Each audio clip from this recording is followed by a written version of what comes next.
Crimson Desert is a massive game, and there are a ton of things that I wish I knew sooner. Crazy enough, you can actually cook a lot of different foods, at least a basic recipe, by just taking out your sword and reflecting sunlight at it. When you're looting, items can be kind of hard to see. There isn't a scan that just highlights every lootable item, but if you just hold the loot button, it'll pick up anything around you. You don't have to keep tapping it over and over again, which makes it easier to just pick up anything that's nearby while you're walking around, or if you know something lootable is nearby and you just can't see it, just hold the button and when you come near it, it'll pick it up, or like when you just have a bunch of random things that you're picking up, instead of just spamming square or the E key, hold square or the E key, and it'll pick all of them up. Same goes for combat, surprisingly. If you just hold down R1 or R2, it'll do the same continuous combo as if you just kept tapping it over and over again. So same thing for combos, you can hold R1 for a little bit to where you would usually press R1 2 or 3 times and then start holding R2 if you wanted to. On PC that would be left click or right click. Hold down either of those to do a continuous combo. You can use these for anything, like for chopping down trees or mining ore even. Hold the swing button. Then hold E or square to loot it all without having to sit there and wait for the prompt to pick up each thing and sitting there trying to aim on it first. Throughout the game, you will find keys. These keys are spent by just approaching a door. So if you go through the wrong door, you didn't want to use a key on that, you didn't know whether it was unlocked or locked, your key's now gone. You can purchase more from the fence. There's probably multiple locations, but there's a fence here near Hernand who you can purchase keys from. But to make sure that you don't actually waste keys on a door that you don't know is locked or not, hold L1 or Control to focus on the door, and if it shows the white dot, the door is locked. The door also will not open, and it will not spend a key. If it's unlocked, the door will open. And once you're inside of that room, make sure you go around and unlock all of the other doors that you can unlock from the inside that lead to that same room, because they won't require a key as long as you're opening them from the other side. Generally, you can avoid having to use a key on a locked door by just going through a window. This applies to both the main door to the building and the doors that are inside of it going into different rooms, since most of them have windows leading to outside. Just climb up, wait till the option to open it isn't grayed out anymore, open the window, and just move upwards to climb in or use the option that it gives you to climb on through. When I first started playing and I saw a waterfall, I thought, obviously, I've got to go in there, before it just smacked me down and I thought, oh, you can't go behind waterfalls in this game. But you actually can. You might have to climb to a specific point, but eventually you'll be able to stab through the waterfall. On PC, that's done by holding shift and then left click, and then on controller, hold R1 and then triangle or Y. There are various different things that you cannot do in Crimson Desert with your weapons out. Instead of sitting there and waiting for your character to sheathe them and put them away, you can actually do it manually. To put your weapons away or sheathe them and stow them away, just press the T key on PC or left on the D-pad on controller. If you double tap left on the D-pad, some weapons will actually do a fancier sheath animation to put it away. And there's actually a faster way to unsheath your weapons and take them back out without having to open up the weapon wheel. Just press R1 or left click. It's actually kind of weird. You can't just quickly tap, otherwise it won't work. It won't unsheath it. You have to press it down for like a second. You do not have to double tap it, just a single tap. It's more like a press and hold, but you don't want to hold it for too long, otherwise you'll start swinging it around. Have a good one. Your quick slot weapon wheels, mount management wheel, and gear menu are opened up by holding the directional buttons on controller, and for PC it's F1, F2, and F3, so some of the most inconvenient keys. You can unequip your bow by opening up that weapon wheel menu, hovering over the bow, and scrolling over to the empty slot. But for whatever reason, you cannot do this to unequip the shield. You can mess around with everything else, but you can't really take the shield off of your back. And you can actually dual wield weapons from the very start of the game. Either open up your inventory by holding the pause button and scrolling to the inventory tab. Once you have a second sword, you can hover over it and it'll give you the option down at the bottom to compare it. That's the T key on PC, and that'll allow you to swap it with the shield. It'll place it in your second hand. You can alternatively open up that quick menu by holding F2 or whatever key you rebind that to, hover over that shield slot, and now move on over to a sword. By the way, to run or sprint, you just double tap L1 or the shift key. You don't press it one time or press and hold, because that would be way too easy. And you don't mash it like GTA or Red Dead Redemption, just tap it a couple of times and it will toggle your sprint on and it will stay on even after being interrupted when doing something like jumping. You can slide both while running around on foot and while on your horse. And it's entirely separate from the drift that you can also do on your horse. You just sprint and then slide by pressing the crouch button, which is the C key on PC, or click the left stick on controller. If you press crouch again while sliding, you can do this really cool like turn to stop yourself and kind of change directions, this alternate slide. All you have to do is press crouch while sliding. You have to be going a regular speed to do it though, so if you're sliding on flat ground, you have to press it almost immediately before you start to lose speed. And click and hold on some of your items like food, you can select the option to take it out, which puts it in your hand and allows you to hold it. This can be helpful for multiple things in the game like luring over a horse. If you hold an apple out, they will sometimes just come running over. You don't really need to do this to tame a horse, but it can help. You really only need to get close enough to the horse for just a split second to mash the E or square button to hop on top of them.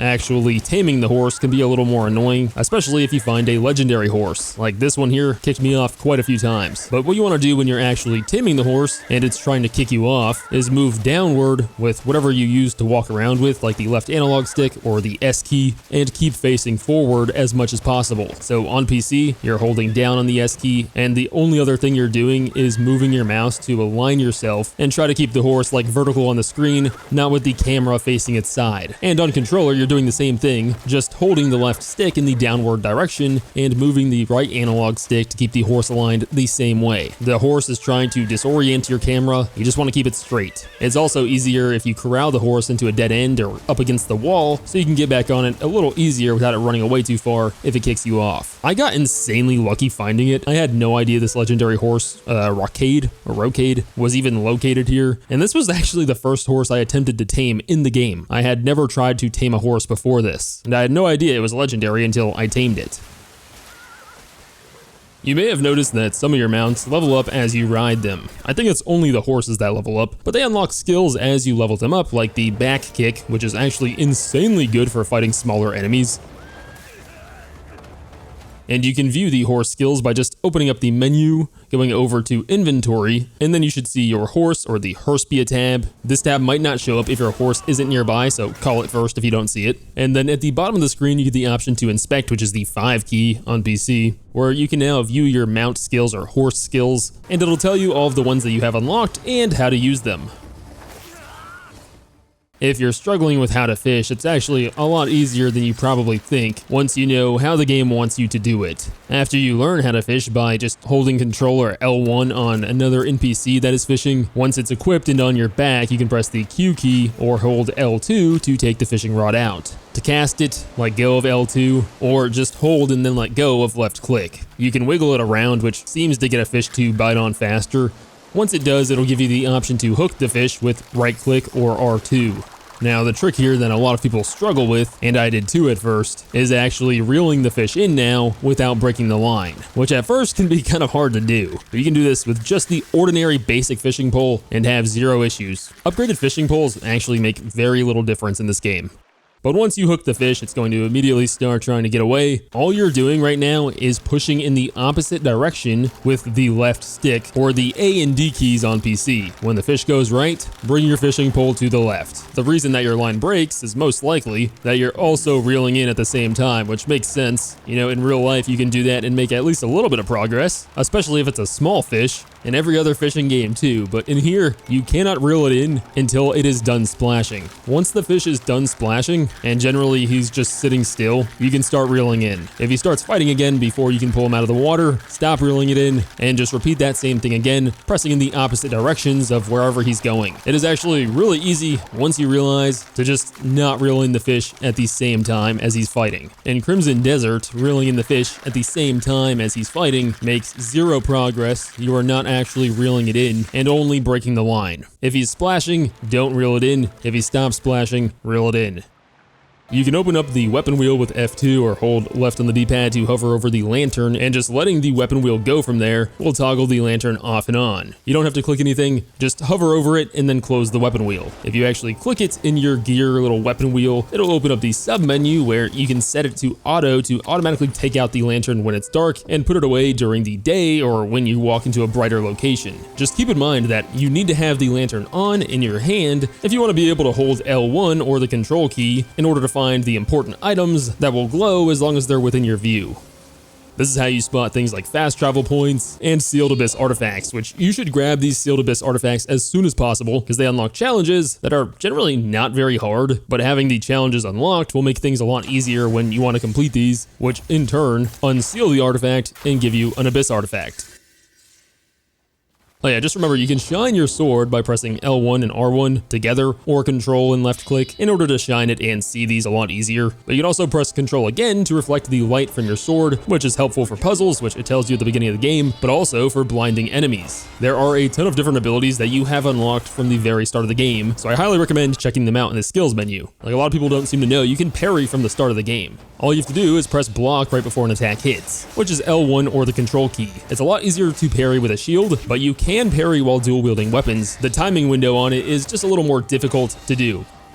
You can actually parry with anything, including your fists. Unarmed combat actually might be the best weapon in the game. They do not feel any weaker than any of the other weapons, but are easily the fastest swinging weapon that you can use. You can do a single punch mid-combat with the F key or triangle, but switching to your gloves in the weapon wheel is the way to go to get full-on unarmed combat. If you're wondering how to store items in Crimson Desert, you actually could not at release, but they have already added a private storage in the latest update. So if you're playing the game without the update, there is no way to store items. If you have your game updated, you can head to either your camp, where you can find your private storage inside of your tent, also marked on the compass, or you can also store items and gear at the very first home that you had at the start of the game at the Royal Trading Post. After reading books, completing bounties, or reading and learning recipes or anything like those, you can sell the recipes, books, or bounty posters over to a vendor to free up some of that inventory space. It also helps if you open up your inventory and select group items, which it gives you the option for down at the bottom, L3 on controller, and it makes your inventory a lot easier to look at.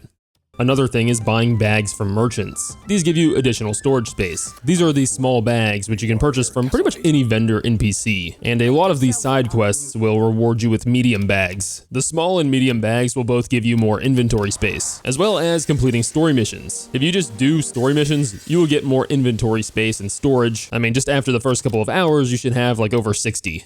I don't think you get any inventory upgrade bags from bounties, but bounties can be really good for making money. You can find these posted pretty much everywhere in the world, even just random places, which will show up as a purple icon on the compass when you're nearby.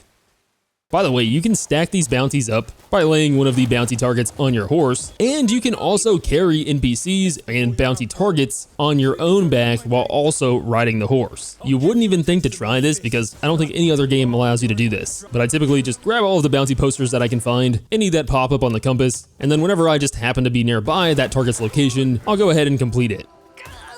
If you're trying to load anything onto your horse, just hold Control or L1 and it'll give you the option to load them. And anything that you can lift up on your shoulders and carry around while you're walking, you can also carry on your horse. So livestock and animals, you don't have to sit there and run them around. Some recipes, like the soup that you need to cook, require water. You cannot collect water yourself, as far as I know, despite there being a well that you can manually use, and instead you have to either loot it or purchase it from a shop like the street shop here in Hernand, but a ton of different vendors will sell water. One of the first things you should try to do in a new region is unfog the map, because if you didn't know, you can actually unfog the entire region by just ringing a bell. Whenever you see a bell icon on your compass, climb up there and ring it as soon as possible. There's one right outside of the inn or tavern that you enter to arm wrestle that one guy very early on in the story in the Hernand region. If you're not paying attention, you could easily miss it. However you're playing, if you're just following the story, doing missions, whatever, you should be trying to grab as many fast travel points along your way as possible because the map is gigantic. Once you're near a fast travel point, it won't just all out tell you where it is. It gives you this big white search area on both your compass and the map. This doesn't always mean there's a fast travel point nearby. It could be anything that's like hidden or secretive, but a lot of the time it is a fast travel point. And if you're having trouble finding whatever it is, just like I said, shine your sword or your lantern and it'll reveal it. And to unlock fast travel at each of these locations, all you have to do is stand on the fast travel platform until it turns blue.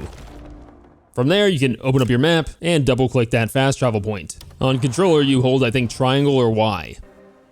If you zoom in on your map, you can start to see some of the important locations and icons, but this is a little annoying and inconvenient. You can't really get a good grasp of everything in this area. You can actually filter through these up top towards like the menu tabs, so it's kind of easy to miss that there's even this like legend thing here, and you can filter through it to see just the quests or to show you only the factions who own the region. But if you click environment, you can see all the tiny little icons without having to zoom in. It is so much easier to see what you're trying to find, like all of your fast travel points, for example. You don't have to sit there and zoom in and look for them. So just filter through these if you're having trouble finding anything.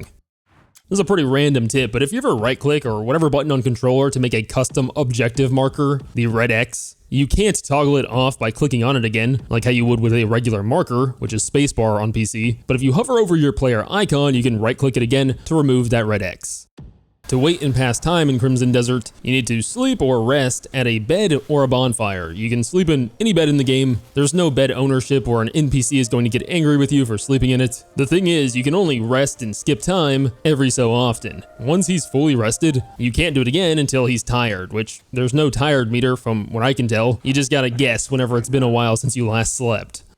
By the way, if you want to use a bonfire to wait and pass time, all you need to do is hold L1 or Control to focus on the bonfire. If you're trying to wait and skip time for a mission or anything like that, once you get to the mission's location, it should give you the option to wait and skip time at the bottom of the screen. Getting a pet is actually a lot easier than you might think, and I wish I knew how to get them faster a lot sooner. You can get these guys in a single day after just finding them one time. Obviously, you can pet them to progress your friendship with them up to like 25 points per day. You can pet them 5 times, and same thing with feeding them. You might have noticed that specific pets or animals in general like different foods, but it's actually a bit deeper than that because each type of pet has a favorite food that will give you even more points for feeding them it. And each dog and cat breed seems to be different from others. For example, most dogs like pretty much any meat out there, but especially grilled meat, which gives you 20 points, and surprisingly enough, grilled fruit will also typically give you 20 points with that dog, but I haven't seen anyone talk about this. Bones, like these small bones that you probably have plenty of, will give you anywhere from 20 to 35 points. Typically, you'll get 25 points. I think I've only seen like one dog breed that gained only 20 points from a small bone, and that allows you to get most dogs in a single day. You give them 3 bones and then pet them for 25 points. Now they're yours. Cats will like fish, milk, and grilled bird meat. I have not tested it out enough to know which cat breeds like what best, but they do seem to be different from one another, and the quality of food that you cook does not seem to make a difference, at least most of the time. The grilled meat that costs 5 lean meats to make doesn't seem to give any more points than a grilled meat that costs 1 meat to cook. And cooking grilled meat out of lean meat doesn't seem to give them any more bond or bonus points than one made out of fine meat. They both turn into grilled meat. It doesn't really seem to matter. If you don't befriend that pet in the first day, you can always come back. You might have to wait until certain times of the day, or maybe they're roaming around in a different area nearby, but they will eventually come back. But that is pretty much it. Leave a like and subscribe for more Crimson Desert videos. I'll have more tips and tricks and other videos up soon. See ya.